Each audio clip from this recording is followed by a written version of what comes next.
இலங்கை மற்றும் பாகிஸ்தான் நட்புறவின் 75வது ஆண்டு நிறைவை கொண்டாடும் வகையில் ஐக்கிய அமைதி கூட்டணி தொடர்ச்சியாக 10வது ஆண்டாக இலங்கை பாகிஸ்தான் நட்புறவு கோப்பை 9A சைடு கால்பந்து போட்டியை ஏற்பாடு செய்தது. கொழும்பிலுள்ள ரத்னம் விளையாட்டு மைதானத்தில் ஐக்கிய அமைதி கூட்டணியின் தலைவர் INM மிஃப்லார் மற்றும் நிறுவனர் முன்னாள் MMC கலீல் உர் ரஹ்மான் ஆகியோரின் தலைமையில் நடைபெற்றது.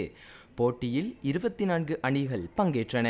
மேலும் பத்திரமுள்ள விளையாட்டுக் கழகம் மாளிகாவத்தை வீரர்கள் அணியை பெனால்டிகளில் வீழ்த்தி கோப்பையை வென்றது.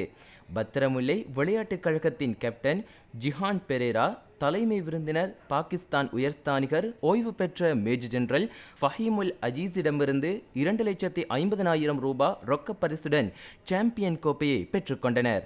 மேலும் 2ஆம் இடத்தை பிடித்த அணியான மாளிகாவத்தை வீரர்கள், 3ஆம் இடத்தை பிடித்த காலி லெஜண்ட் விளையாட்டுக் கழகம் மற்றும் 4வது இடத்தை பிடித்த ஜாவோலேன் விளையாட்டுக் கழகம் ஆகியவை ரொக்க பரிசுகளையும் விருதுகளையும் பெற்றனர்.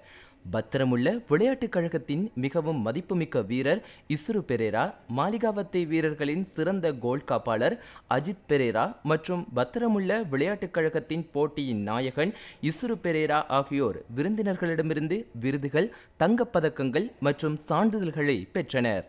கொழும்பு மாவட்ட நாடாளுமன்ற உறுப்பினர் SM மரிக்கார், கொழும்பு மாநகர சபையின் முன்னாள் உறுப்பினர்கள் MP காதர் மற்றும் SM முசம்மில், தேசிய கால்பந்து வீரர்கள் முஹம்மது அமானுல்லா மற்றும் ஆக்கிப் ஃபைசர் உட்பட பாகிஸ்தான் உயர்ஸ்தானிகராலய மூத்த அதிகாரிகள் மற்றும் ஐக்கிய அமைதி கூட்டணி உறுப்பினர்களும் கலந்து கொண்டனர்.